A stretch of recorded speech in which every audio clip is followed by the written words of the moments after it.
la position des Allemands, ce qu'on appelle un Weltanschauung. Weltanschauung, c'est-à-dire une vision du monde. Cette philosophie-là est une philosophie plus ou moins réaliste comme celle de Karl Marx. C'est-à-dire, on a une représentation de la vie culturelle, sociale, économique, politique qui guide nos pas par rapport à la conduite qu'on doit adopter ou mener dans la vie. Alors, pour dire qu'on peut avoir N et N définitions, mais je vais vous donner une phrase qui va synthétiser toutes ces définitions. On va dire que la philosophie, en réalité, est une quête dont la finalité est la sagesse, ayant pour moyen la critique et ayant pour finalité la conduite dans l'existence. Cela synthétise véritablement le domaine 1, particulièrement toutes les définitions que nous venons de donner. Est une quête, une recherche, donc il n'y a pas de possession. Est une quête dont la finalité, dont la finalité est la sagesse. Sagesse le bëgg egg dafa bëgg egg teewal mais daa am yoon bu muy jaar mais le moins c'est la rationalité et la critique. Lan mooy jeexital bi pour ñu xam nan la ñuy dundee ci àddu. Est-ce qu'on est d'accord? Je réponds à la 4e question par la même occasion. Pourquoi philosophons-nous? Pourquoi philosophons-nous? Une quête ayant pour finalité la sagesse, ayant pour but la sagesse, ayant pour finalité la conduite dans l'existence, mais dont le moins, c'est la rationalité et la critique. Alors, on avait posé une première question, qu'est-ce que la philosophie? Comment philosopher?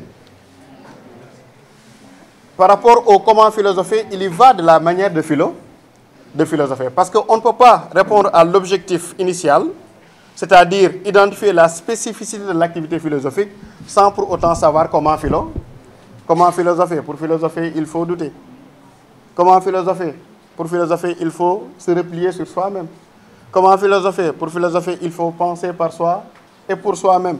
Comment philosopher? Pour philosopher, il faut tout repenser, y compris sa propre pensée et les pensées exprimées par autrui. Est-ce qu'on est d'accord? Descartes, pour montrer cet esprit critique-là, dira qu'il a fallu que je rejetasse toutes les connaissances que j'avais jusqu'ici acquises à ma craie dans le discours de la méthode. Cette méthode-là, elle est à la fois scientifique, mais elle est à la fois philo. On y reviendra, la connivence entre la philosophie et la science. Descartes dira qu'il a fallu que je rejetasse toutes les connaissances que j'avais jusqu'ici acquises à ma créance. Les plus de philosophe, tu te dis que tu dois faire ce qu'on appelle chez Descartes la méthode de la tabula rasa. C'est ce qu'on appelle la démarche de la tabula rasa. Démarche. Comment philosopher? Tabula rasa. Table rase, effacer tout pour tout recommencer. Effacer tout pour tout recommencer, dira Sponville. Donc, la philosophie repose sur une démarche. Et cette démarche-là, elle est critique et autocritique. Cette démarche-là consiste à faire quoi? À éviter de sombrer dans ce qu'on appelle les ouï-dire, les préjugés, les prénotions, les idées préétablies, les croyances véritablement toutes faites. Sujet de dissertation, en philosophie, toute idée établie est mal état. C'est un sujet de dissertation. C'est pour montrer que la démarche philosophique repose sur l'esprit critique et autocritique de façon simple. Est-ce qu'on est d'accord? Quand on dit qu'en philosophie, toute idée bien faite est mal faite, cela veut dire que la philosophie repose sur une démarche critique fondamentalement. Donc, comment philosopher? Vous avez le doute qui entre dans le sillage de la critique. Dubitare, qui veut dire en latin hésiter, balancer. Pensare, la pensée, elle est critique. Pensare veut dire peser. Est-ce qu'on est d'accord? Donc, quand on dit comment philosopher, la philosophie repose sur le questionnement. Il faut interroger les pensées, s'interroger soi-même et interroger l'uni. Il n'y a que ça. Pour atteindre et accéder à la connaissance qui va nous conduire à la sagesse, il n'y a qu'une double interrogation. S'interroger soi-même et interroger l'univers. Remontons un peu à l'origine de la philosophie pour le comprendre.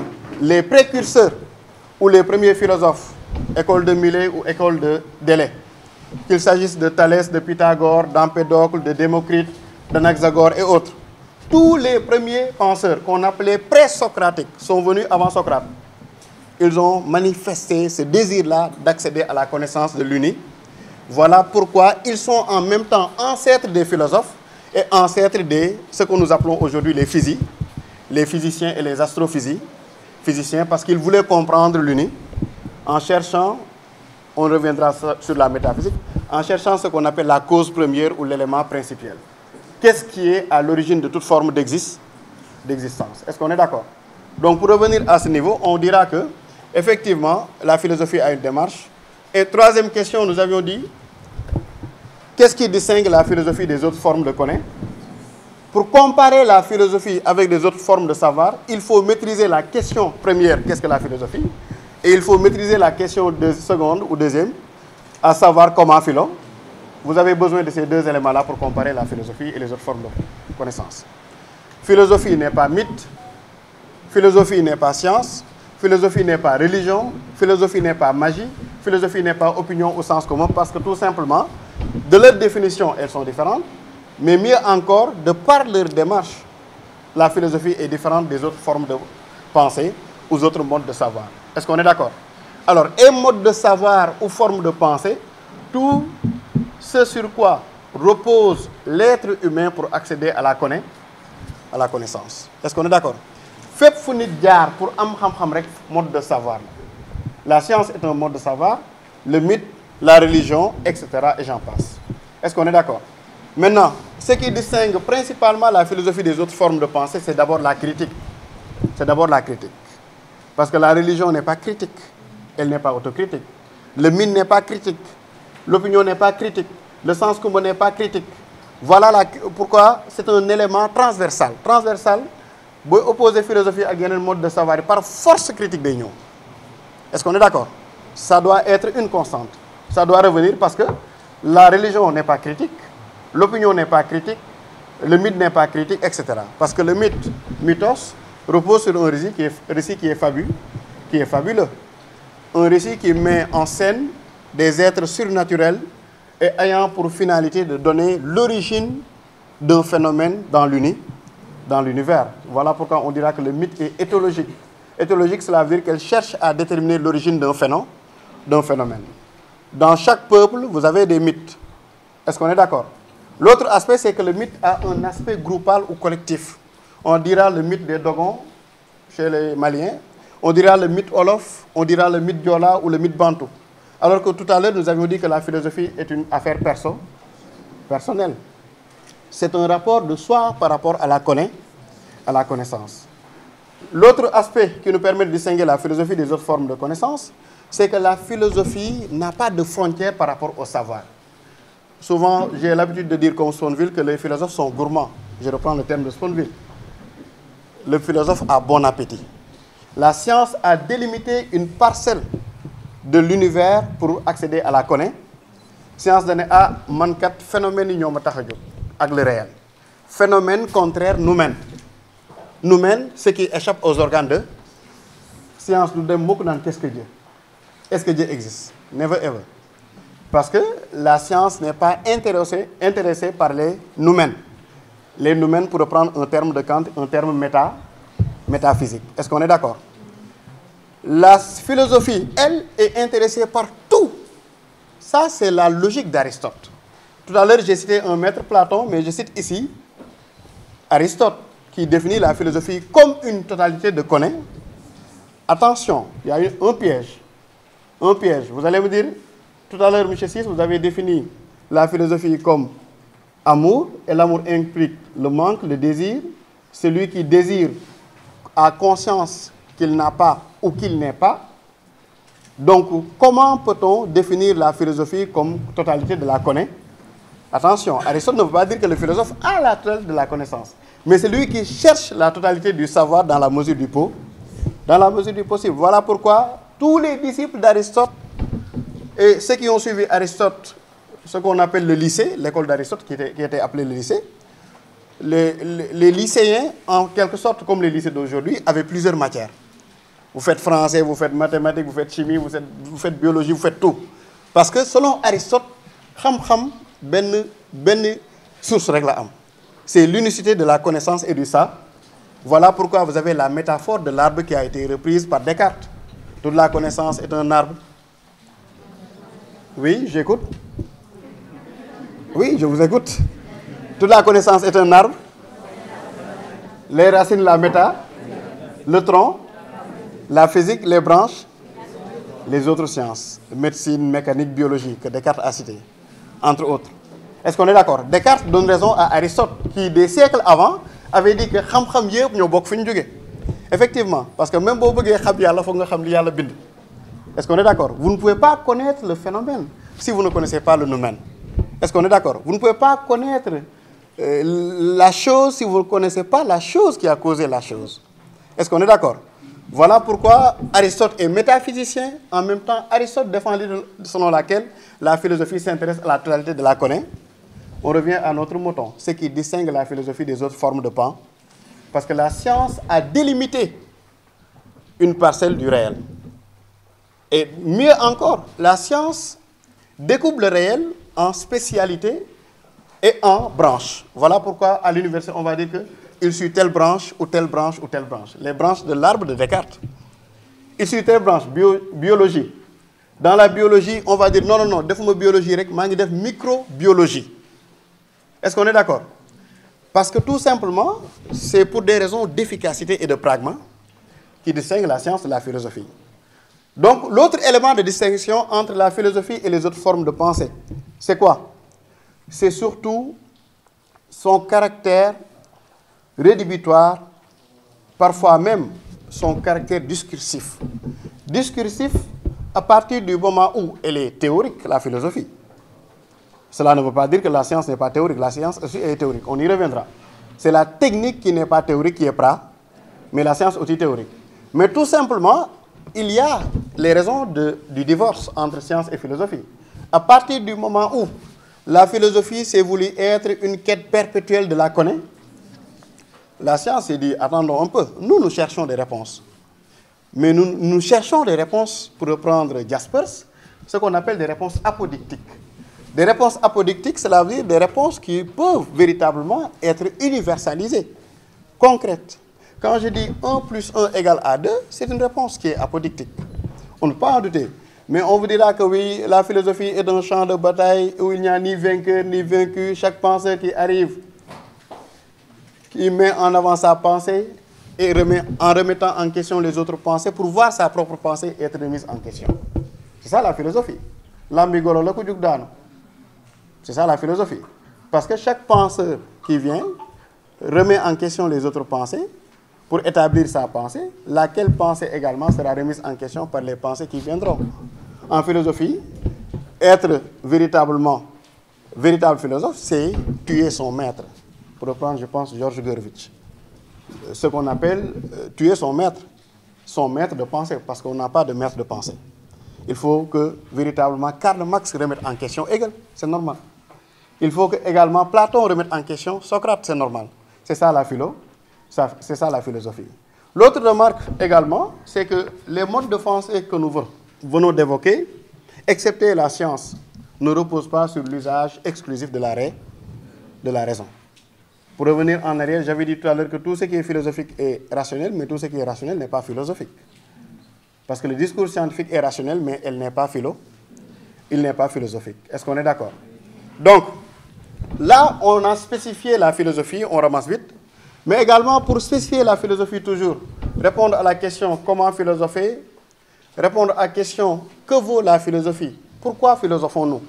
Il faut d'abord savoir les objets de la réflexion philosophique, les interrogations philosophiques. Tout à l'heure, j'ai dit qu'elle s'intéressait à tout. Mais il y a ce qu'on appelle les grandes interrogations philosophiques. Pourquoi ces interrogations-là sont grandes? C'est la question que vous devez vous poser. On va dire que les 3 grandes interrogations philosophiques sont la métaphysique, oui, l'axiologie et l'anthropologie. Posez-vous la question de savoir pourquoi la philosophie s'intéresse à tout, mais va choisir certaines interrogations et va dire que ce sont des grandes interrogations philo. Alors, pour revenir en arrière, je vais vous donner une idée ou quelques astuces. Pour comprendre le domaine 1, dites-vous que c'est la carte d'identité de la philosophie. Vous avez des pièces d'identité. Est-ce qu'on est d'accord? Dans votre pièce d'identité, il y a quelle ou quelle autre information?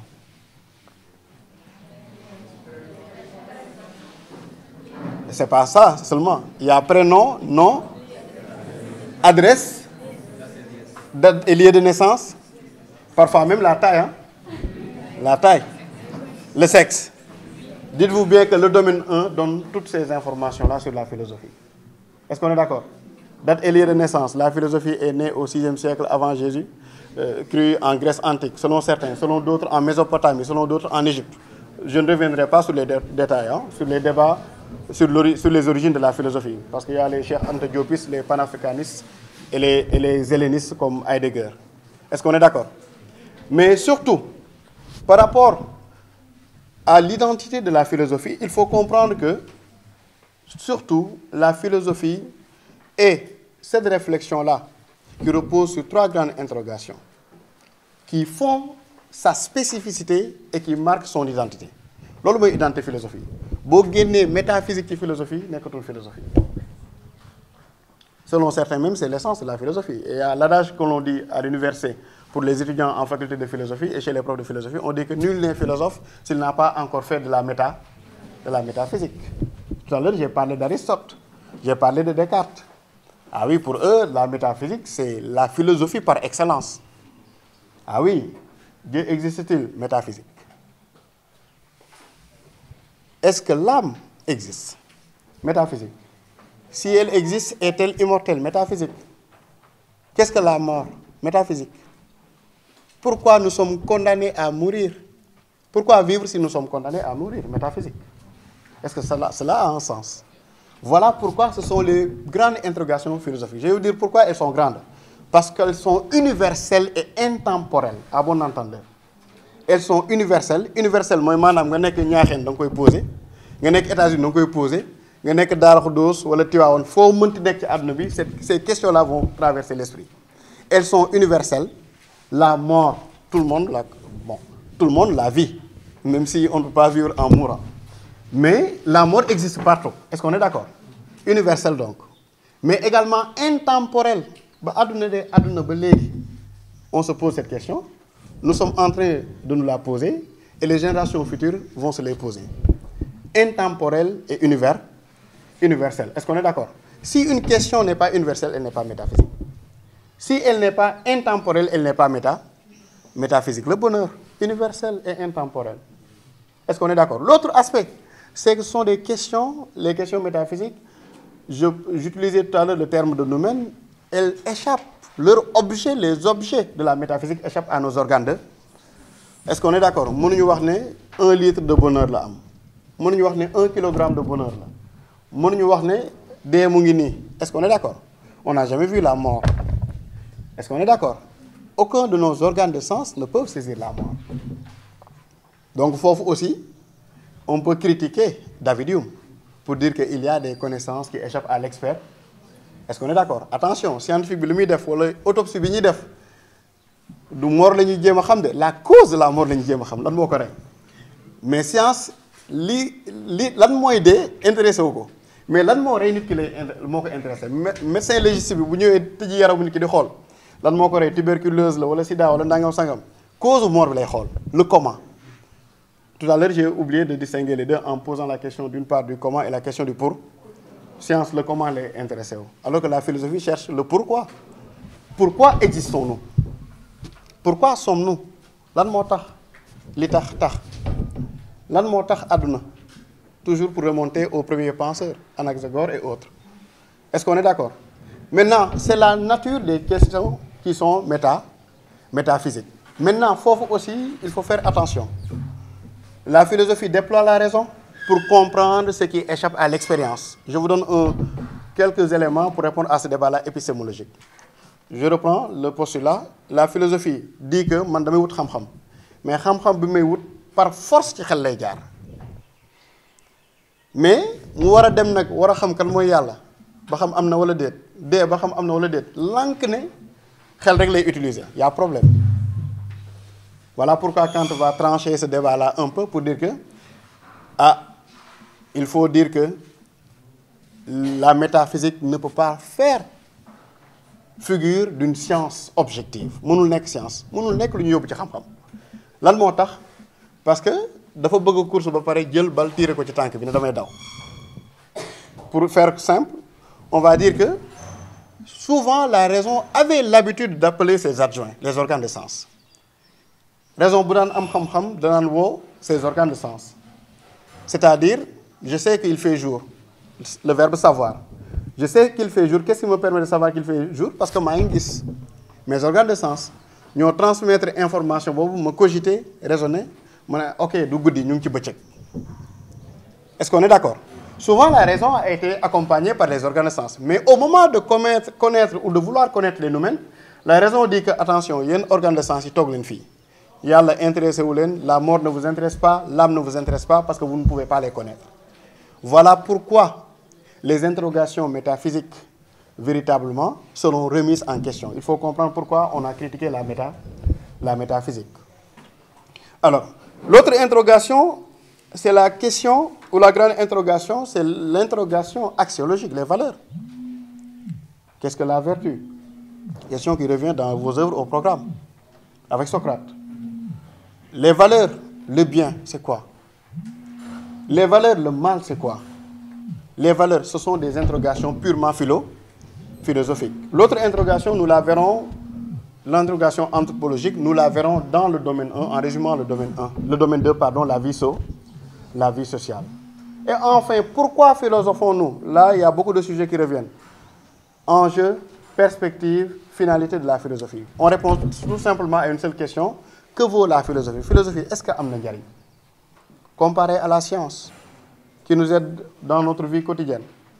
comparé à la technique qui n'a cessé d'accompagner l'homme depuis véritablement la préhistoire comparé à la religion qui adoucit qui apaise nos angoisses existentielles yàlla ba xam am na la religion du la sonal ngay xalaat bay jaaxle le Thomasine disparaît avec la religion Thomasine qui a été à l'origine de la philosophie en autres termes l'étonnement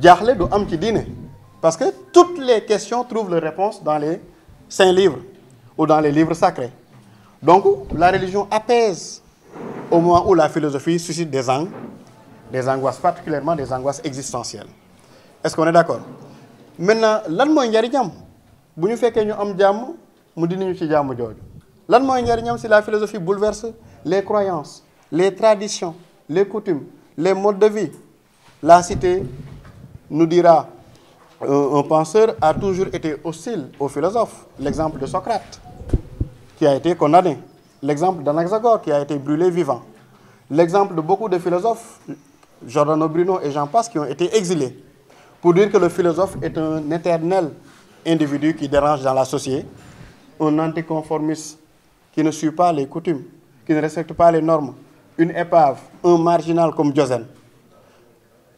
Alors, est-ce que la philosophie a son sens, a son utilité, a son importance? La première posture, c'est de montrer dans quel sens la philosophie serait inutile. Elle est inutile uniquement dans la vie pratique. On est d'accord, il n'y a pas de débat. Inutile dans la vie pratique parce qu'on ne peut pas philosopher et in fine se retrouver avec une bouteille. Mono-philosopher ba créer portable. Mono-philosopher ba créer table. Mono-philosopher ba bëy. Am looy dundee. Est-ce qu'on est d'accord? Sur le plan pratique, la philosophie n'a aucune utilité. Mais attention, question philosophique. Est-ce qu'on doit résumer toute utilité dans la vie à l'utilité pratique? C'est ça la grande question. Est-ce que lépp lu am njariñ rek ci vie pratique la amee njariñ? Non, sinon on n'allait pas écouter de la musique pour certains. Donc, l'utilité d'une chose n'est pas forcément pratique. Une chose peut être utile, mieux même nécessaire, sans être pratique. Est-ce qu'on est d'accord? Voilà pourquoi, suivez bien, les critiques qui ont été adressées à la philosophie.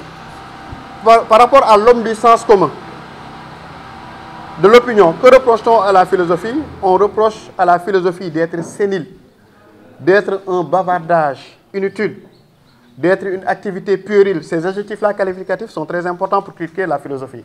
Sénile, puéril, yëfu xale, enfantillage. Quand Alcibiade disait à Socrate, moi, quand je vois un enfant en train de philosopher, c'est pas grave, parce que yëfu xale là. Mais quand je vois un adulte en train de philosopher, pour moi, Socrate, il mérite le fouet, il mérite d'être fouetté. Donc, selon cette perception-là, la philosophie est une... Caliclès plutôt. Selon Caliclès, la philosophie est une activité puérile. Critique émanant du sens commun de l'opinion. Critique émanant des religieux, des croyants. La philosophie, elle est subversive, elle est dangereuse. Elle est dangereuse. Il y a un penseur qui comparait même la philosophie à une substance corrosive, pour ceux qui font la chimie. Une substance corrosive comme acide. Substance corrosive, là. Moi, des yak, des bonnes yap bi, dem ba ci yak bi bonn ko. Pourquoi on compare la philosophie à une substance corrosive? Parce qu'elle est dangereuse. Parce qu'elle est la seule discipline qui remet en question les croyances les plus ancrées et enracinées en nous. De déranger la religion. C'est la philosophie qui questionne l'inquestionnable. La philosophie blasphème. La philosophie profane le sacré. Le sacré, c'est ce qu'on ne doit pas remettre en question, ce qui échappe à l'humain et qui transcende l'humain. C'est le sacré. Par exemple, Dieu est sacré. Par exemple, la mort est sacrée. Par exemple, l'âme est sacrée. Mais philosophie, quand vous entrez dans un amphithéâtre où on enseigne la philosophie, Dieu n'est qu'un concept. Yalla, idée. Donc, un concept, on peut le manipuler, ainsi de suite. Donc, c'est une profanation du sacré au regard du croyant. Que reproche la science et la technique à la philosophie? Science, la philosophie est inefficace. Inefficace pour résoudre les équations auxquelles nous sommes confrontés quotidiennement. Mais on donnera notre réponse par rapport à ces critiques. Que reproche la science? La philosophie manque de pragmatisme, elle n'est pas pragmatique. Parce qu'il faut que chaque réponse devient une nouvelle question. Débat sempiternel, échange, discussion continuelle et éternelle. Et que reproche la technique à la philosophie? Effectivement, dénouée de toute finalité pratique. Il y a Nietzsche qui disait que la philosophie n'a et ne peut avoir aucune utilité pratique. Effectivement, la technique a raison, la philosophie n'a aucune finalité pratique. Alors, mais la philosophie ne va pas se laisser faire, elle va répondre. Elle va répondre à tous ses détracteurs, à tous ceux qui l'ont critiqué. Alors, tout à l'heure, nous nous sommes dit que l'utilité d'une chose ne se résume pas à sa valeur pratique. Mais l'autre aspect, la philosophie, elle sait bien se défendre. Dès l'instant qu'on s'intéresse à l'inutilité d'une chose, la chose devient Oui, j'ai utilisé le verbe intéresser. Donc, dès l'instant que nous avons une philosophie, cela veut dire que la philosophie amal na len njariñ. Nit kuy téye ci yow di wax bu leen faale wu la tamit bu ko gëm. Mu ngi topp sa der bi di wax nan yow faale wu ma la. Au contraire dafa faale donc ko déranger wala leneen la. Donc dès l'instant qu'on s'intéresse à une chose, ne serait-ce que pour dire que la chose est inutile, la chose devient Mais l'autre argument principal. L'autre aspect, c'est que la philosophie est une dimension constitutive de notre existence. Dimension constitutive de notre existence parce qu'on ne saurait vivre sans philosophie, pour plusieurs raisons. Parce que quand vous parlez entre amis, vous dites que c'est ma philosophie. Cela veut dire quoi? Vous dites à quelqu'un que non, je ne badine pas avec la ponctualité, c'est ma philosophie. Je ne badine pas avec les traîtres, je ne joue pas avec les traîtres et autres, c'est ma philosophie. Ici, cela veut dire qu'il y a un ensemble de préceptes qui guident vos pas dans l'existence. Là, c'est utile. Parce que quand vous dites à quelqu'un, c'est ça ma philosophie, cela veut dire que ce sont des principes directeurs qui doivent conduire et vous mener dans la vie. Est-ce qu'on est d'accord? Mais mieux encore, la philosophie nous dira, Épicure est le moyen par lequel on accède au bonheur. Aujourd'hui, c'est une question d'actualité. Aujourd'hui, on a beau être riche. L'avare ne fait pas le bonheur. Ça, on le sait. On va me dire que même si l'avare y contribue. Est-ce que, aujourd'hui, nous ne devons pas repenser nos conditions d'existence? Nous avons la technique, nous avons la technologie, nous avons la science. Mais si nous avons une science, une technique, une technologie, un portable, nous avons libère. Ah oui, c'est ça l'utilité de la philosophie. Voilà pourquoi nous avons dit que libère. Est-ce qu'aujourd'hui, avec la technologie, l'homme n'est pas en train de perdre sa liberté? Ah oui, fondamentalement. Et quand on perd sa liberté, on perd le beau. Je laisse les épicuriens. Je m'avais convoqué les stoïciens. On ne peut pas parler de l'importance de la philosophie aujourd'hui même sans convoquer les stoïciens pour plusieurs raisons. Moi, j'ai écrit mon mémoire sur le stoïcisme. le stoïcisme particulièrement d'un auteur certainement que vous connaissez, Sénèque, Lucilius Annecus Seneca. Alors, les stoïciens ont privilégié ces thèmes. La gestion du temps, le comportement que l'homme doit avoir par rapport à la nature, la liberté et le souverain bien. C'est très important. Quand vous faites du stoïcisme, vous ne pouvez pas ne pas philo. J'ai même failli faire une étude comparative entre ce que vous appelez l'islam soufi, ce que nous appelons l'islam soufi, Mame Cheikh Ahmadou Bamba, Seydi Hadji Malick Sy et autres, et le comportement du stoïcien.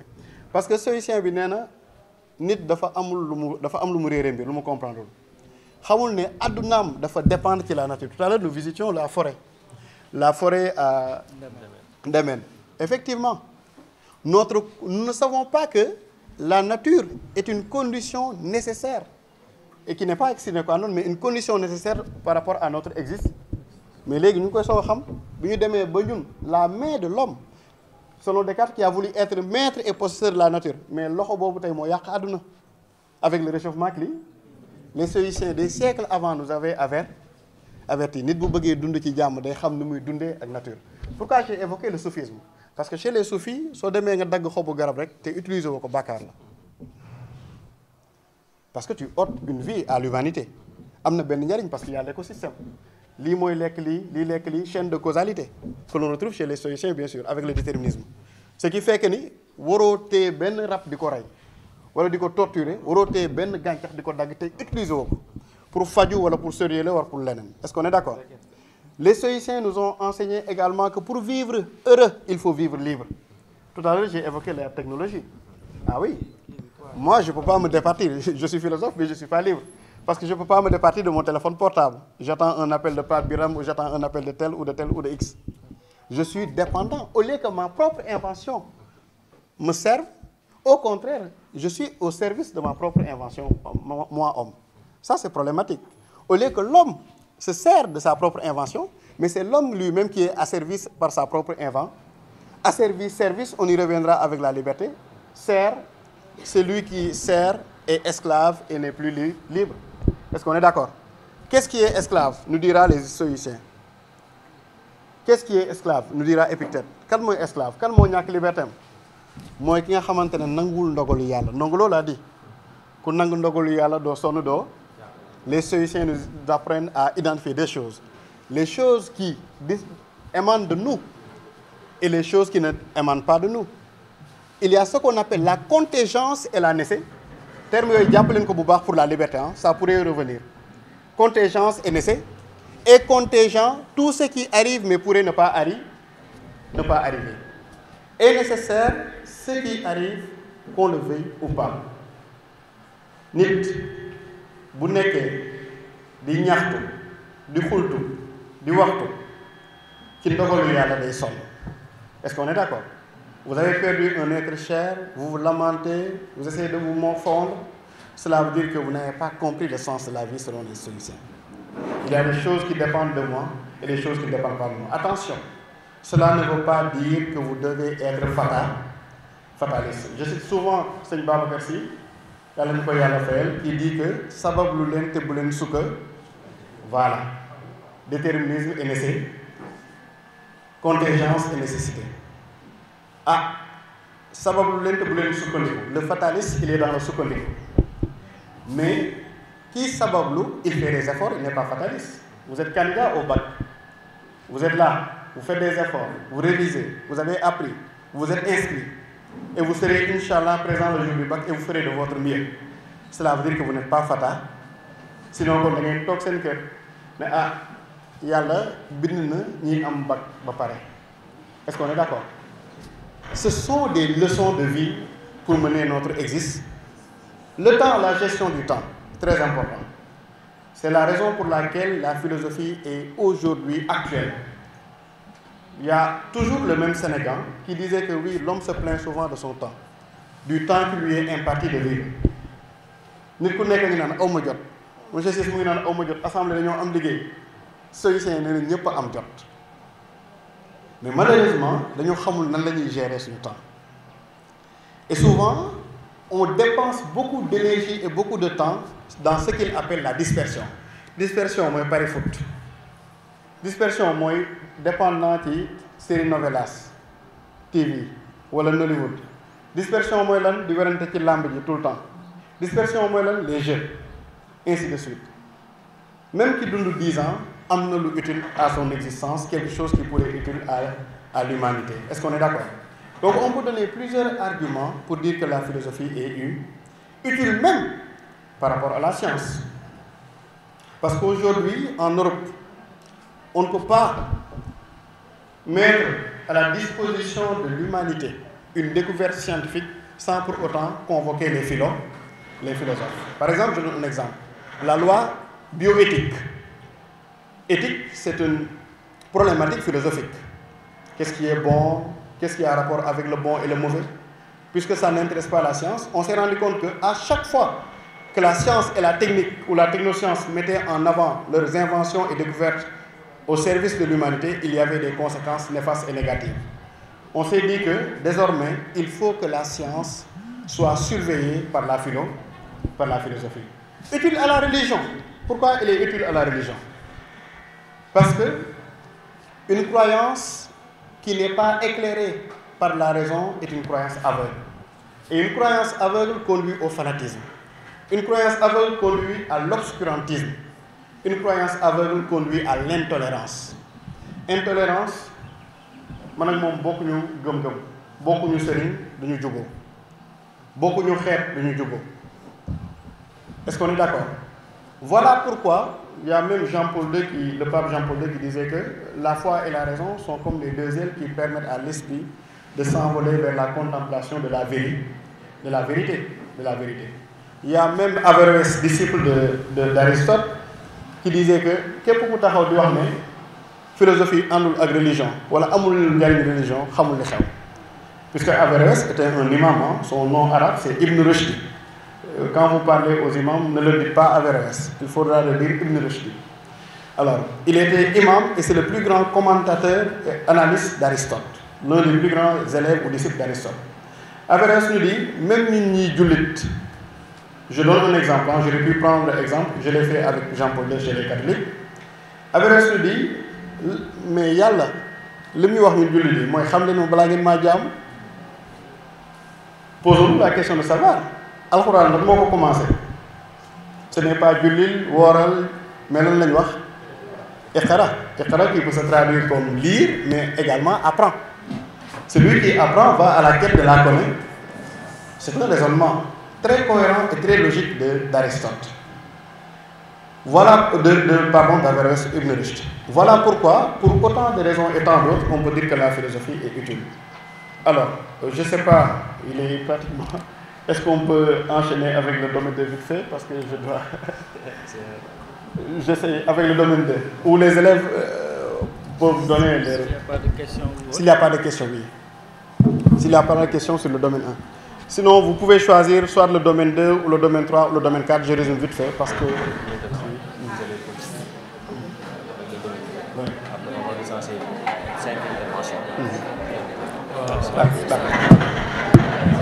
Parce qu'il faut me souffler tout. Oui, effectivement.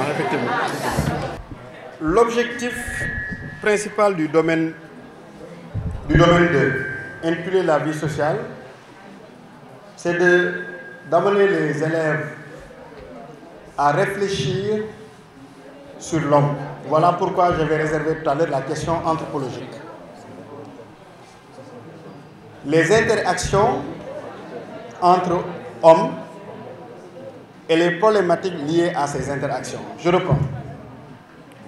Tout élève qui maîtrise le sens philosophique de l'homme, les relations que nous entretenons en tant qu'humains, ce qui nous définit et les problématiques auxquelles nous sommes confrontés dans notre vie en société, vous avez maîtrisé le domaine 2. Voilà pourquoi c'est un domaine très riche, mais qui n'est pas aérien comparé au domaine 1. Qui n'est pas aérien parce que tout ce que nous étudions dans le domaine 2 nous est accessible dans la vie de tous les jours parce que nous vivons en société. L'autre aspect, c'est que nous sommes hommes par ailleurs. Alors voilà pourquoi vous avez des problématiques telles que nature et culture, l'axe majeur 2, individu et société, l'axe majeur 3, conscience, pas inconscience, mais inconscient. Ah, attention, hein, ce n'est pas inconscience, mais inconscient, avec T. Nous avons la liberté et nous avons l'État. Alors, il faut comprendre d'abord que les deux premières leçons de ce domaine sont, et toutes les leçons d'ailleurs du domaine, sont interconnectées. C'est la première chose qu'il faut faire. Ne vous dites pas que le sujet nous invite à réfléchir, par exemple, s'il s'agit d'un problème de dissertation, le sujet nous invite à réfléchir sur nature et culture. Parfois, le même sujet sur nature et culture peut convoquer des références et des arguments d'individus et sociétés. On peut vous donner un texte qui convoque aussi bien la liberté, nature et culture, individus et société, État. Parce que quand on parle de liberté civile, on ne peut pas ne pas parler d'État. Quand on parle de liberté politique ou civile, on ne peut pas ne pas parler de société, fondamentalement. Quand on parle d'état de droit et d'état positif, d'état de nature, on parle aussitôt d'état, de société, en même temps de nature et culture. Voilà pourquoi il faut d'abord retenir ceci. Toutes les leçons sont interconnectées. C'est la particularité du domaine 2. Alors, il y a nature et culture. Il faut comprendre, donner un sens au concept de nature, au concept de culture, mais également pouvoir définir l'homme par rapport à ces deux concepts. Doit-on définir l'homme comme un être, un animal culturel, ou est-ce qu'un animal peut être culturel? Une question sur laquelle nous allons porter notre intervention. Quand on dit que l'homme est un animal culturel, il faut ne pas occulter l'idée d'animalité. Dès l'instant qu'on dit que c'est un animal, cela veut dire que l'homme est un être biologique.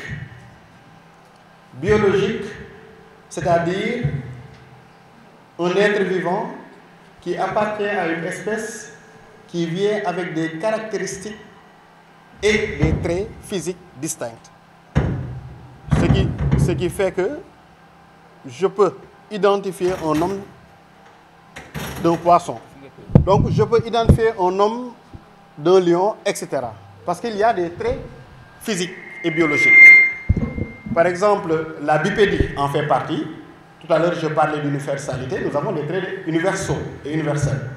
Ce qui fait que la bipédie en fait partie.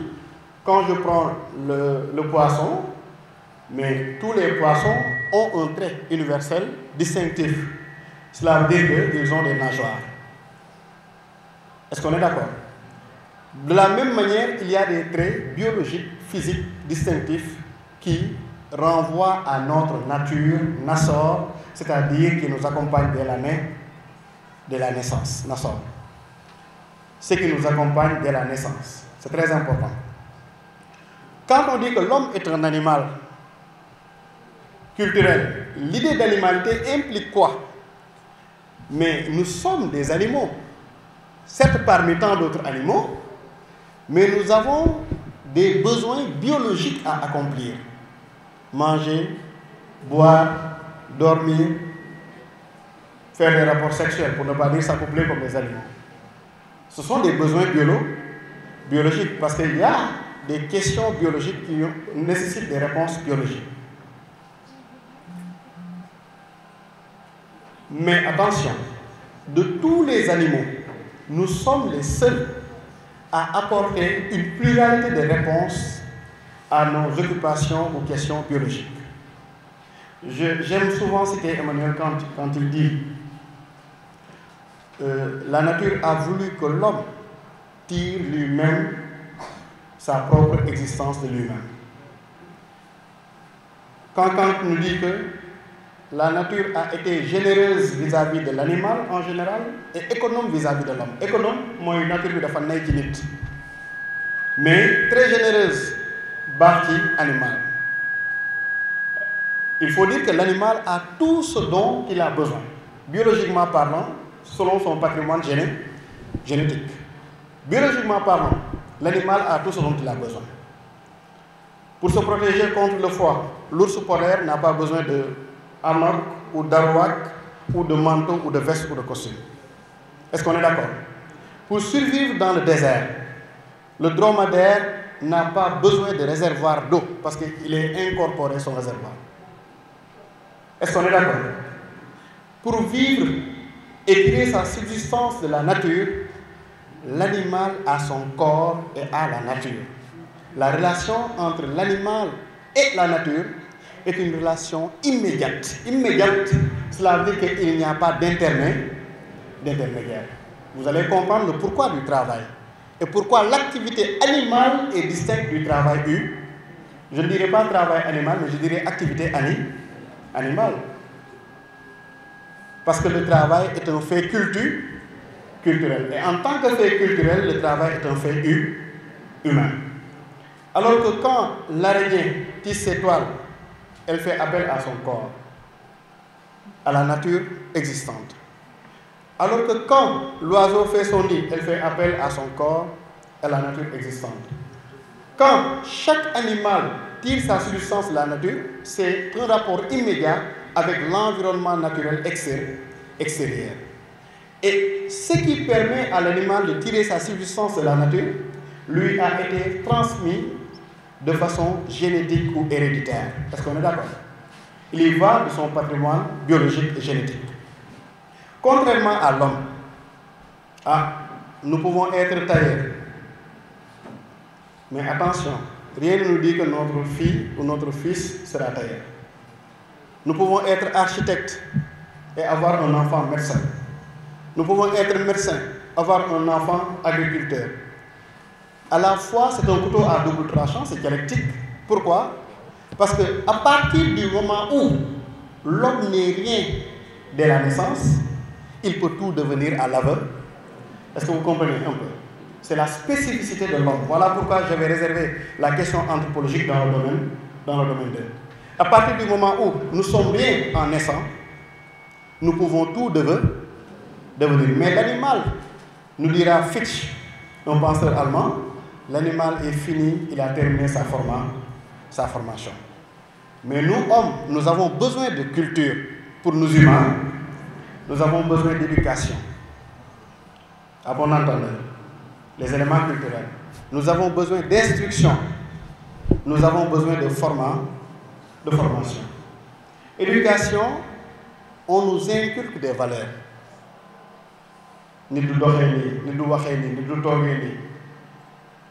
Instruction, on nous donne un savoir.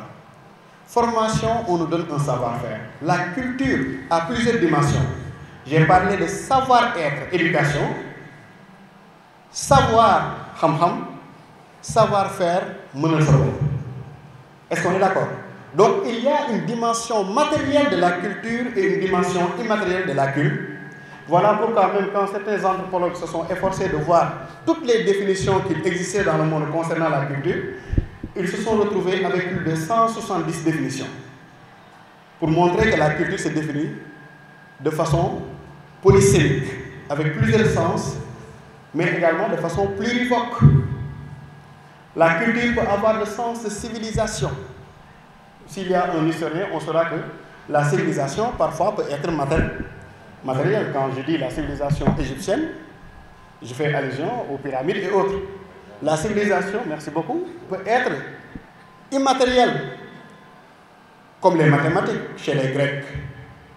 Est-ce qu'on est d'accord?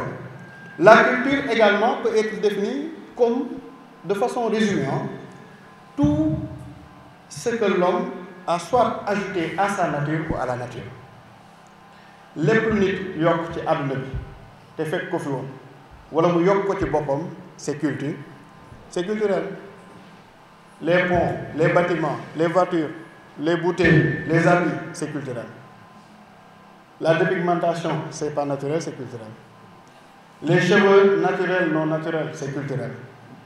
Ainsi de suite, ainsi de suite. Donc, on va dire que est culturel tout ce qui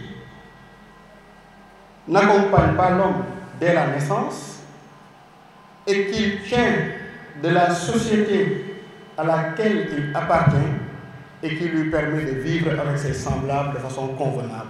Là, tout ce qui n'accompagne pas l'homme à la naissance, donc on distingue la nature de la culture, tout ce qui n'accompagne pas l'homme à la naissance et qui tient de sa société ou de la société à laquelle il appartient et qui lui permet de mener une vie convenable avec ses femmes, on revient au titre du domaine de la vie sociale. Donc sans la culture, la vie sociale ne serait pas existante. Il faut interroger la chronologie des axes majeurs. Lan moo tax ñu commencé domaine 2 par nature et culture, parce que sans comprendre nature et culture doo comprendre benn leçon. Est-ce que vous comprenez? La chronologie, elle est très importante, il y a une logique. Tout ce qui nous permet de vivre en société pour travailler nature et culture day ñëw. Bien vrai que c'est un chapitre de la leçon. Pour parler des libertés politiques, etc., vie sociale, culture day ñëw. Parce que les lois qui nous permettent de vivre sans utiliser la force, ces lois-là sont des inventions Yàlla indiwu ko fekk ñu ko ci àdduna bi. Est-ce qu'on est d'accord? Tout ce qui permet à l'homme de vivre convenablement dans la société. Imaginons, et n'imaginez pas, nous sommes tous abandonnés à nous-mêmes nus dans la nature. Qu'est-ce qui allait se passer? Bu ñëpp defoon taatu ne ñaanuma ko Yàlla naturel, comme ku nekk ni mu juddoo, qu'est-ce qui va se passer? On va retourner à l'état de nature. Ku mën sa morom duma, ainsi de suite, l'agression sexuelle, les viols et autres. Voilà pourquoi ci biir définition bi j'y ai ajouté qui permettent à l'homme de vivre de façon convenable avec ses femmes. Moo tax les normes sont culturelles, individus et société. Les coutumes sont culturelles, individus et société. Les lois sont culturelles, culture et liberté et État. Les lois sont culturelles. Ainsi de suite. Voilà, la religion elle est culturelle, l'art elle est culturel, plutôt. Ainsi de suite, ainsi de suite. La science est culturelle. Tout ce qui permet à l'homme de vivre de façon convenable et le distingue de l'animal sur terre et avec ses semblables est considéré comme culturel. Voilà pourquoi quand je dis que l'homme est un animal culturel, cela ne veut pas dire que la culture définit l'homme, mais c'est que l'homme est à la fois, il y a concomitance ou simultanéité. Nous sommes à la fois culturels et naturels. À la fois, je dis bien, culturel et naturel. Voilà pourquoi même des penseurs comme Maurice Merleau-Ponty vont se dire que oui, on ne peut pas définir nature et culture séparément. On ne peut pas les définir séparément. Il y a une forme d'osmose, pour reprendre les chimistes, entre le naturel et le culturel chez l'homme. Entre le naturel et le culturel. Même le grand anthropologue français Claude Lévi-Strauss, qui, en étudiant les structures de la parenté, a voulu démontrer que l'inceste, la prohibition de l'inceste, marque le passage entre le naturel et le culturel, même s'est heurté à quelques obstacles épistémologiques. Parce qu'effectivement, on peut dire que oui, nous avons un inceste, mais attention, est-ce que ce n'est pas naturel? Il y a beaucoup de réflexions qu'on peut faire là-dessus. Dans toutes les sociétés humaines, il y a l'inceste. Inceste, c'est moi, on retrouve avec sa papa, on retrouve avec sa yaye, sa frère ou sa sœur. Et l'élément qui a permis à Lévi-Strauss de dire que c'est culturel et c'est humain, c'est parce que tout simplement, c'est universel. Il faut dire que attention. Mais tout ce qui est universel également doit être nature. Voilà pourquoi il y a une difficulté à séparer les deux. Et même cette prohibition-là de l'inceste, elle n'est pas vécue d'une société à une autre. Vous allez dans certains peuples, le cousinage parallèle est interdit. Moi, maintenant, c'est ñaari yaay bokk ndey ak baay waroo leen sëy. Cousinage parallèle. Vous allez dans d'autres sociétés, le cousinage croisé est interdit. Sa papa ak yaay ñoo bokk ndey ak baay waroo leen sëy. Donc même dans la prohibition de l'inceste brandie par Lévi-Strauss, on comprend qu'il y a une complexité à séparer le biologique du culturel chez l'homme. Voilà pourquoi on dira que l'homme est un être bioculturel. Il est un animal culturel. Être animal culturel, cela veut dire qu'il faut comprendre, conscience et inconscient, que nous sommes animaux avant tout. Bu ñu xiifee beneen nit la ñu nekk boo téyee nit tëj ko pendant un mois wala pendant des semaines lekkul bu génnee du am civilisation. Est-ce que ceeb bi saf na xorom, est-ce que saf na am na bëgg am na suuf intéressé wu ko. L'aspect culturel ne l'intéresse pas. Est-ce que loxo yi set na, est-ce que raxasu bi set na intéressé wu ko. Parce qu'il est question ici de l'instinct de survie. L'instinct de survie. Est-ce qu'on est d'accord? Nous sommes avant tout amis. C'est par là que vous pourrez comprendre Sigmund Freud, qui a théorisé l'inconscient. Parce que Freud va dire que j'ai fait une découverte. Freud n'est pas modeste, n'est pas humble. Je ne vais pas mettre ça dans le compte des philosophes, mais dans le compte des scientifiques. Il va dire qu'il y a 3 grands esprits qui ont marqué l'humanité. Freud nee na àdduna bi ba mu amee ba léegi ñetti nit ñoo fi def lu jar a tudd. Ñetti nit. Il y a la révolution avec Darwin.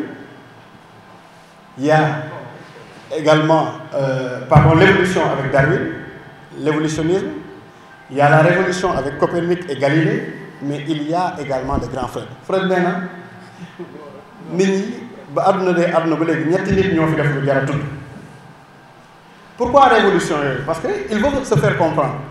Parce qu'effectivement, vous allez comprendre pourquoi il s'est comparé à Darwin, Galilée et comment dirais-je encore, et Copernic. Parce qu'en réalité, quand Galilée, selon certains, mais ce n'est pas avéré selon d'autres, a déclaré que la Terre n'est pas le centre de l'univers, oui, c'était un changement de paradigme, comme on l'appelle en science. Un paradigme, c'est un ensemble de théories scientifiques valables à une époque donnée pour des scientifiques. C'est le paradigme. C'était un changement de paradigme. Parce que même Aristote, il était à côté de la plaque. Parce que Aristote, mon école, porte-étendard au géocentrisme. Tous les aristotéléciens ou péripatéticiens, nous avons dit que la Terre est le centre de l'univers. Ah, nous avons dit que Aristote, nous avons dit trop, mais la Terre n'est pas le centre de l'univers. Fofu néna nit ñi ki lañu commencé wañi sen modestie xamné la Terre n'est pas le centre de l'univers, donc nañu tay nit dafa yegone bopam mais Galilée moko ñëk wacce nako nit Terre fi nga dëkk du centre de l'univers. Deuxième c'est l'évolutionnisme de Darwin. Les historiens ne nous laisseront pas mentir. Nous venons d'un primate, bon, même si c'est une thèse, c'est un peu discutable. Il faut dire qu'avec l'évolutionnisme, on sait que l'homme vient d'un primate qu'on appelle le singe. Ah, il y a un chef animal, qui est jógee, donc il y a un grand watch. Frère, non, pareil, on a tout le temps défini l'homme comme un être con. On a tout le temps défini l'homme comme un être conscient. Descartes, tu passes à côté. Descartes nous définit comme un être conscient. Le sujet, le je, peut se plier sur lui-même, échanger avec lui-même, accéder à la connaissance. Cogito ergo sum. Je pense donc je suis. Ce qui me permet de savoir que j'existe au moment d'exister se trouve en moi et non pas en dehors de moi. C'est ce qu'on appelle la res cogitans.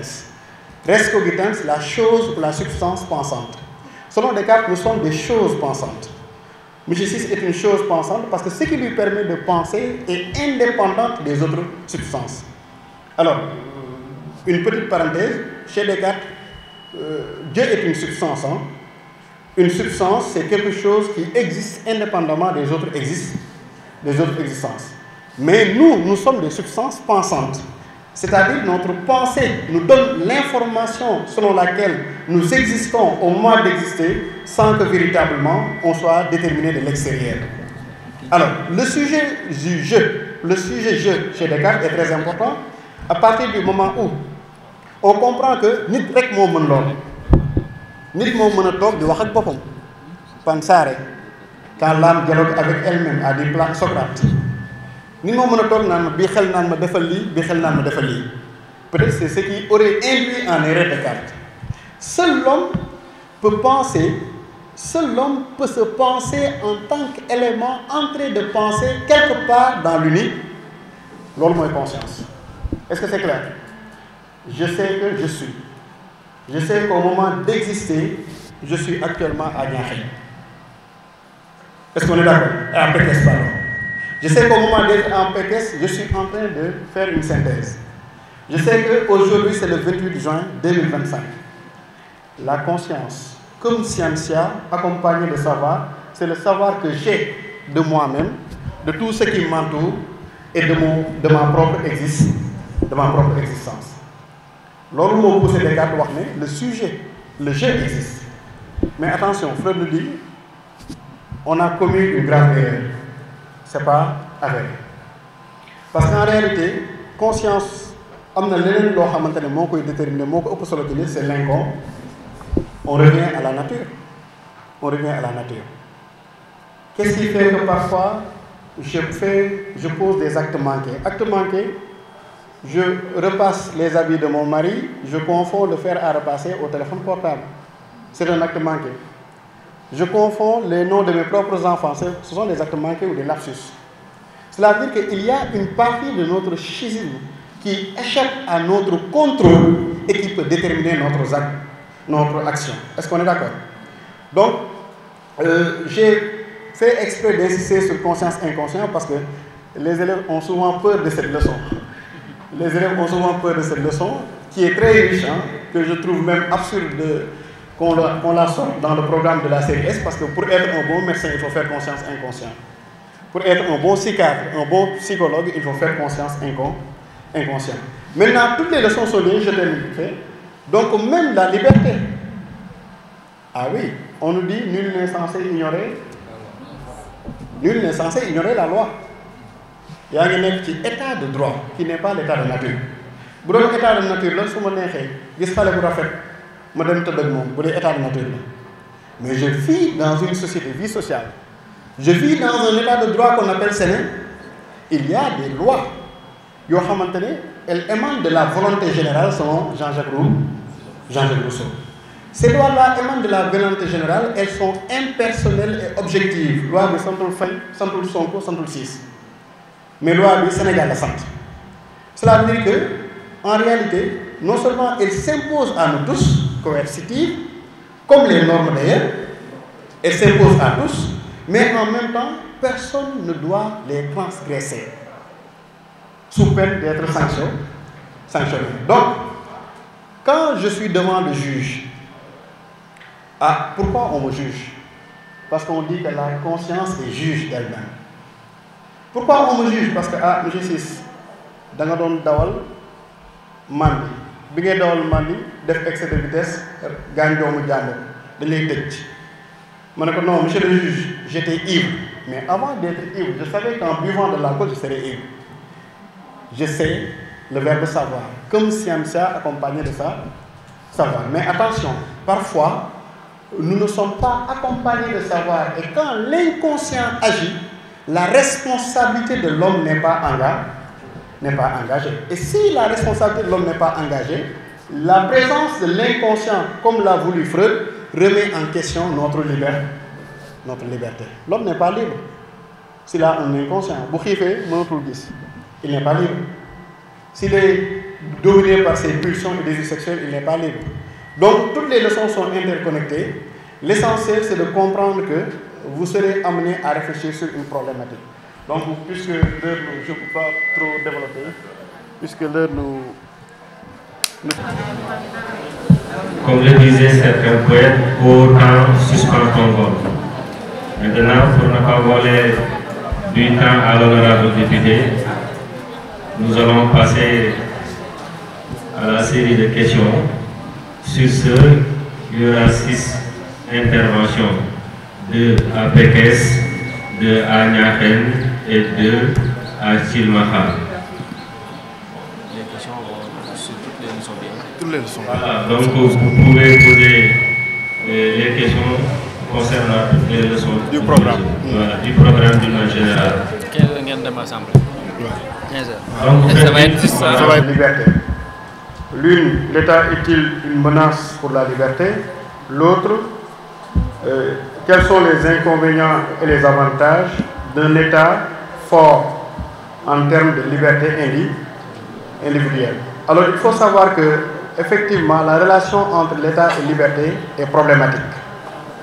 Si nous nous référons au sens premier du concept de liberté, on peut dire qu'il y a présence d'État et absence là où il y a présence d'État, il y a absence de liberté.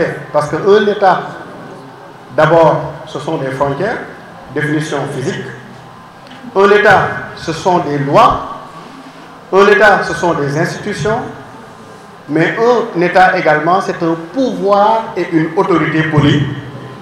Déjà, l'idée de pouvoir exclut la liberté. Parce que le pouvoir, c'est la faculté que nous avons à nous faire obéir par moyen d'une contrainte. Le professeur a un pouvoir sur ses élèves parce qu'il peut leur enlever des points. C'est la faculté que nous avons à obtenir d'autrui ce que nous voulons, pas ce que autrui veut, mais ce que nous voulons, mais par la contrainte. Contrainte, c'est ce qui peut véritablement nous empêcher de réaliser notre propre volonté. Et étymologiquement, on dit que est libre celui qui peut agir conformément à sa propre volonté. Donc, sous ce rapport, on peut dire que l'État est une contrainte par rapport à la liberté. Maintenant, la question nous invite à nous pencher sur la liberté individuelle par rapport véritablement à l'État fort. Il y a plusieurs formes d'État, aristocratiques, démocratiques, mais surtout les États monarchiques et particulièrement les États totalitaristes. Mais il faut un peu comprendre par là que ceux qui ont théorisé le totalitarisme comme Hobbes, comme Machiavel, Nicolas Machiavel et autres, ont des raisons pour théoriser l'État fort. Parce qu'ils pensent que les lois à elles seules ne peuvent pas gouverner les hommes. Ni ko yàlla bindee selon Machiavel kenn mënu koo tere ba mu bàyyi. Bul jaay yàmba day jaay yàmba. Bul dawal oto bu amul papier day dawal oto bu amul papier. L'homme est pécheresse et de nature un être pécheresse. Ce qui fait que même depuis Adam, Dieu nous interdit de ainsi de suite, vous connaissez l'histoire. Donc, Machiavel va dire que c'est une erreur de penser qu'avec des lois, on peut gouverner les hommes. Il faut inspirer la peur et la crainte. J'ai cité Hobbes. Hobbes va théoriser ce qu'on appelle le Léviathan. Le Léviathan qui incarne le pouvoir fort, qui inspire la peur, qui contraint et qui impose sa puissance et sa violence. Il est fort de toutes nos violences. Si le pays était dirigé par un totalitariste, on va dire que le chef de l'État sera fort de toutes les 18 millions de violences des Sénégalais. C'est de ces 18 millions de violences-là qu'il aura suffisamment de force pour être craint et pour maintenir l'ordre. Pour le maintien de l'ordre, pour les États forts. Malheureusement, il y a le revers de la médaille, parce que quand l'État est trop fort, on dira chez Paul Valéry qu'il nous piétine, quand il est trop faible, nous périssons. Donc il faut chercher le juste milieu. Mais la liberté individuelle, au sens philosophique et plein du terme, ne saurait exister dans un état de droit, parce que l'existence de loi est déjà une contrainte. Parce qu'une loi, c'est un interdit. Un droit, c'est un permis. Mais une loi, c'est un interdit. Quand on nous interdit, on nous empêche de réaliser parfois notre volonté. Mais l'autre tenant, c'est quoi? C'est comprendre que, attention, s'il n'y avait pas cet interdit-là, le fort serait suffisamment fort pour dominer le faible. Tay bu amul won ay loi Bombardier dina fekk monsieur 6 xëcc nangu benn moom affaire ci moom dóor ko buy bëgg dee te dara du ci dëkk. Donc les lois peuvent être obstacles à la liberté individuelle, comme les lois peuvent être conditions nécessaires pour la manifestation de la liberté individuelle. Tey ku la tooñ am nga droit porter ko plainte. Tu as ce droit-là qui garantit ta liberté. Il y a d'autres éléments de réponse, mais puisque nous devons résumer. L'autre question, c'est le divorce entre la science et la philosophie est-il définitif? Non, même s'il est interdit de répondre par l'affirmative en philosophie.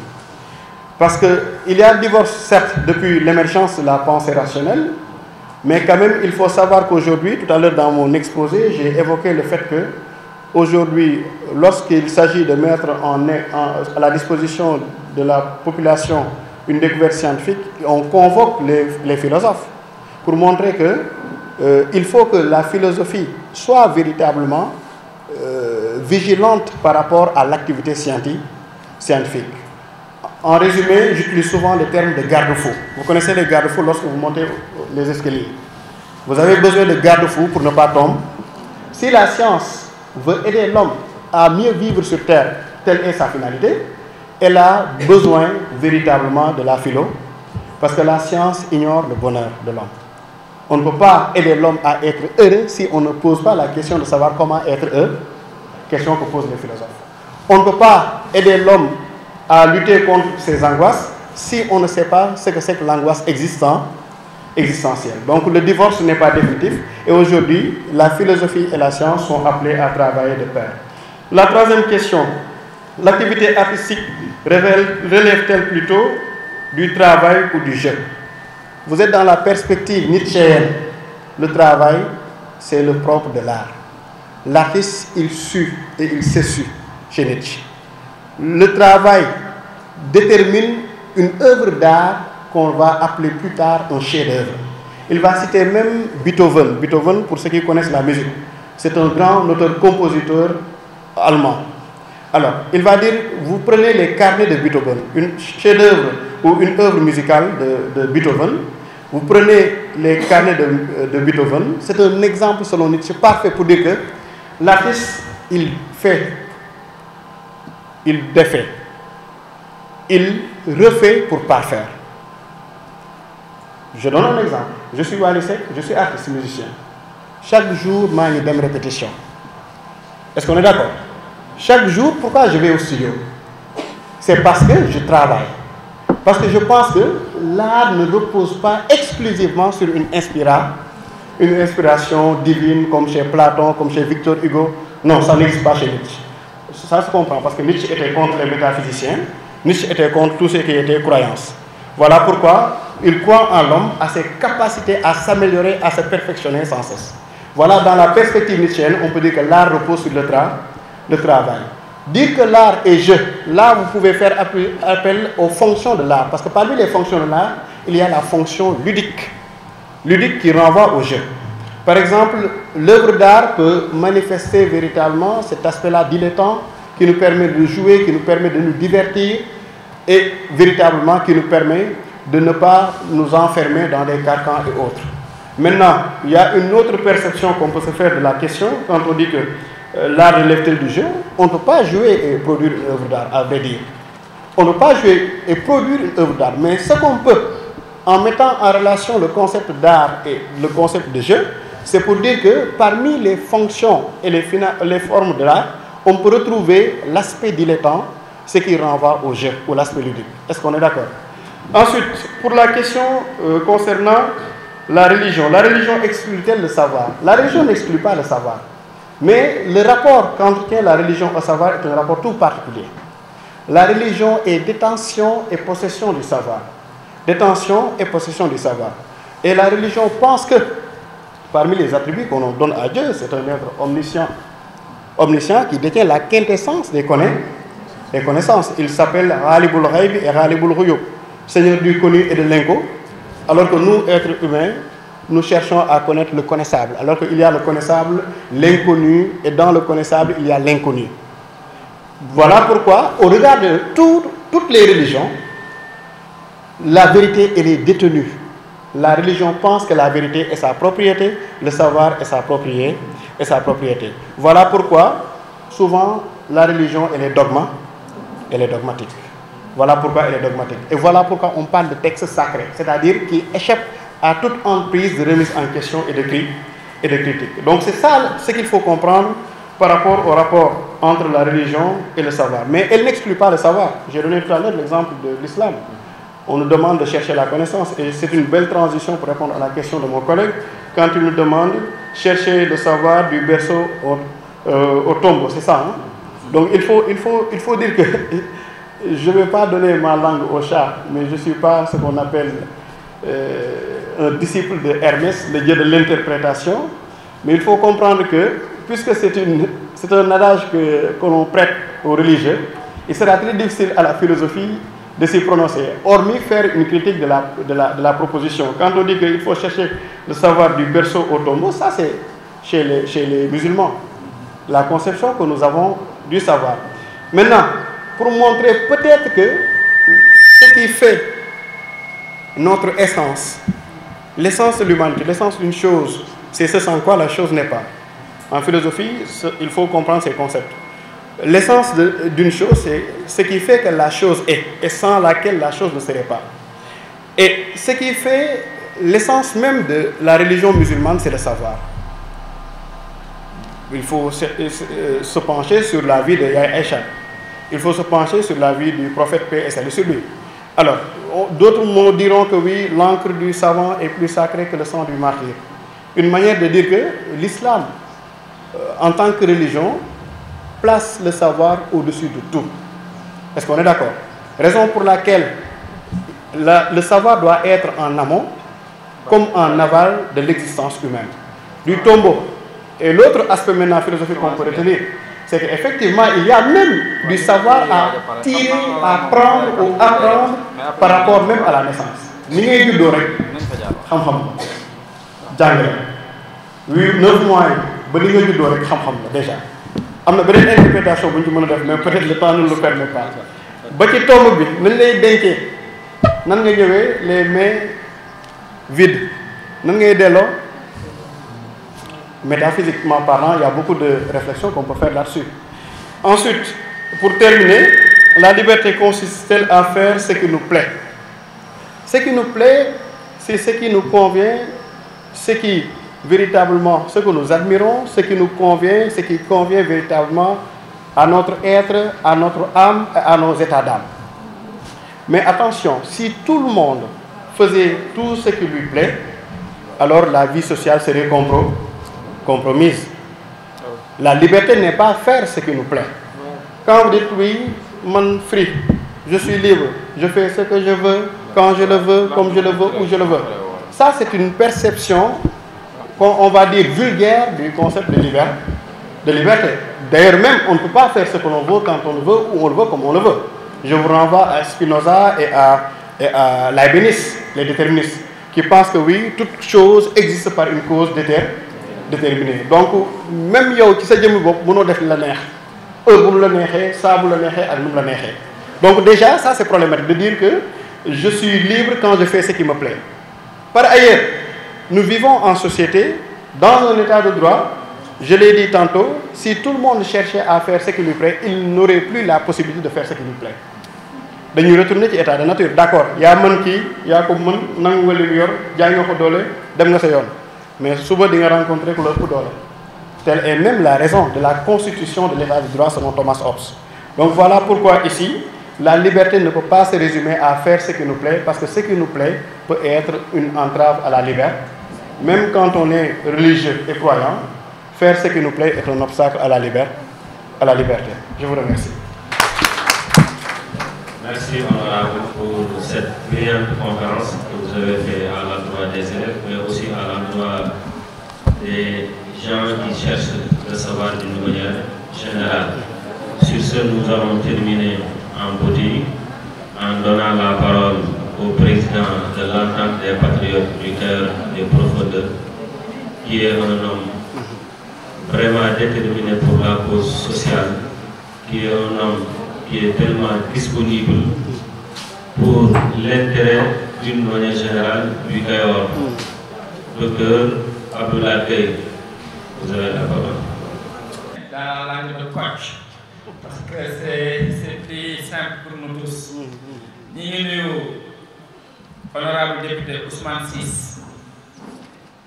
Tay def fi ñëwé ñaari casquette honorable ci suba la woon mais su mi nako depuis ci suba sax nee na bi muy ñëw loolu tax ko war a ñëw casquette du professeur bi moo taxaw ñëw honorable ñu ngi lay remercier di la féliciter bu ñuy wax don de soi lii mooy don de soi. C'est un député avec un calendrier très chargé. lii bi ko Pape Birame Gaye mi waxee matul une semaine mu ne ko là c'est mon domaine dañ ko doon wutloo kuñ ko defal mu ne non c'est mon domaine je prends alors qu'il n'a même pas le temps yaakaar naa yéen élèves yi jàngeen ci lu bari honorable ñu ngi lay féliciter lii nag dama bëgg ñu dugal ko ci agenda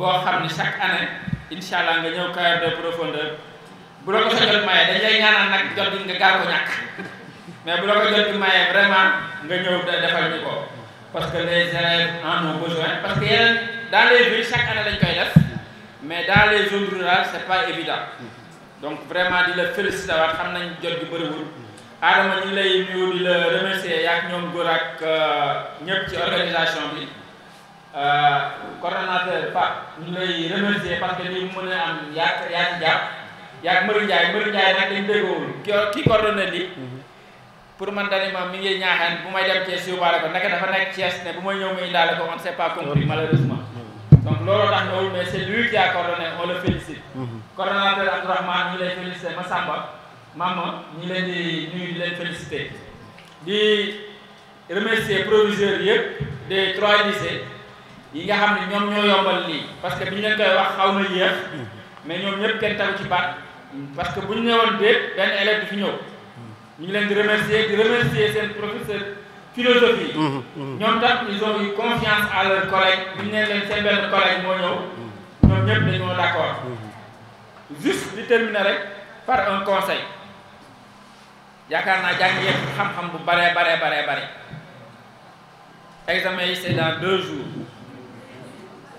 dalal leen seen xel lu ngeen jàngul ba heure bi daanaka tey bu tey passé war ngeen a mën a teg kay yi ngeen dalal seen xel sujet bu mu mënti doon commencé leen fi gën a yomb lire leen sujet bi yëpp ngeen tàmbalee fi gën a yomb nga assuré point yooyu ba pare fi nga xam ne day laaj réflexion nga dem réfléchir mais boo nekkee ci fin de réfléchir ba temps bi jeex alors que lay mënoon nga ko tu as perdu des points donc ñu ngi leen di ñaanal yéen ñëpp ngeen am baccalauréat avec des mentions très honorables parce que dañoo soxla nag fii ci carrière de profondeur ay cadres yu bëri te cadre pour mu mën a nekk il faut nga am baccalauréat yaakaar naa bu ñu guddal on fait une course contre la montre ñi ngi sant lycée de Pekes particulièrement monsieur Thiour ak monsieur Mbow wax dëgg yàlla dañuy jàpp ci liggéey bi tout le temps ñu ngi sant aussi monsieur Massamba Ndiaye au lycée de Niakhène à chaque fois yombalal yi day bëri c'est très normal nag pour moom ñu ngi leen sant di leen gërëm wasalaam.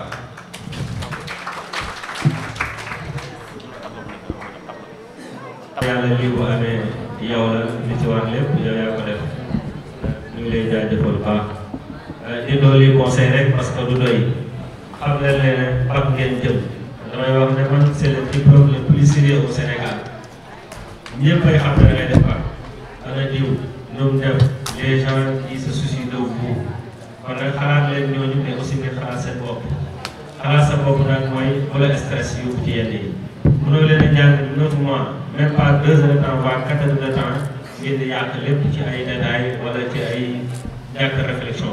prenez bon ñeen ñi c'est des maîtres je peux parler de maître Moustapha Dieng moi j'ai eu ma maîtrise du moins en histoire te bac fii leen ko amee kon nag jàppale ne yéen it da ngeen koy am croyez en vous ngeen dalal seen xel tey boole ko gëm yàlla ko ma sëkk te xam ne moom lu jot rek dina yomb te lu yàlla bind ca di ko am ngeen dalal seen xel bu baax incha allahu rabbi ngeen xam ne lépp dina ñëw soo fee à titre décoratif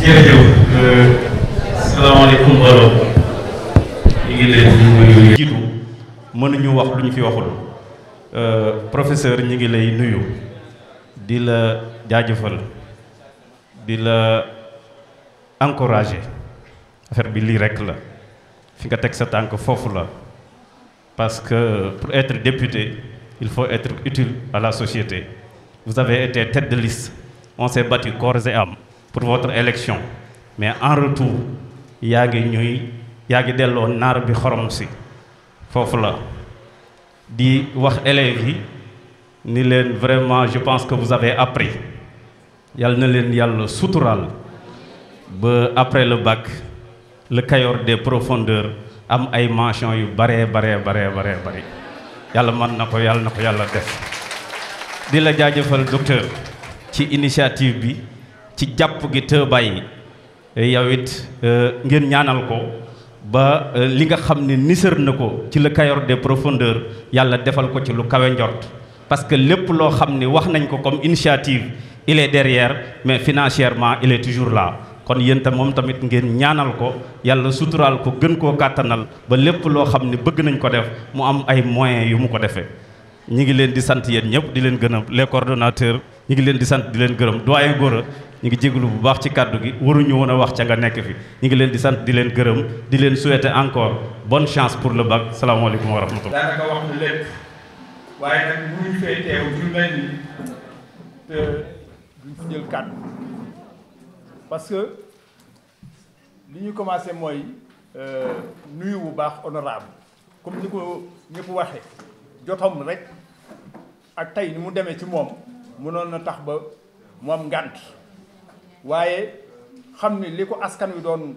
tànnee war na ko taxawee tey jii moo tax mu teew fi kon dañ duñu dolli di ko sant di rafetlu taxawaayam bu baax a baax waaye aussi quand même mënuñu fi teew te duñu wax ci Abdou Lahad ren taxawaayam ci lycée Pekes en tant que EG au lycée de Pekes Abdou Lahad yaakaar naa ni bëri na loo xam ni tey bu sottee lycée Pekes moom mi loxoom la je pense que yéen ñi comme wax ko seen taxawaay bi mu am lycée Pekes ak ci askanu Pekes yi je crois que loolu mënuñu fi teew te duñ ko témoigner kon Abdou Lahad yaa ngi ñi nga àndal ñëpp yal na yàlla yokk sa taxawaay gën la dëgëral mais également mënuñu toog fii aussi te duñu wax tamit ci coordonnateur Mame Adama lépp lu askan wi soxla fii ci Pekes da ciy taxaw mi ngi seen kanam mi ngi seen gannaaw kon jaadu na aussi journée bu mel nii buñ ko organiser fii quand même ñu xamal ñëpp ni leen Mame Adama li ko war ñu ngi koy def guddeeg bëccëg kon incha allah ñun ñëpp nañu taxaw ànd ak moom jàppale ko ba fépp fu mu mébét ñun ñëpp ñu àndandoo ba àgg vraiment loolu rek laa ci doon wax jërë ngeen jëf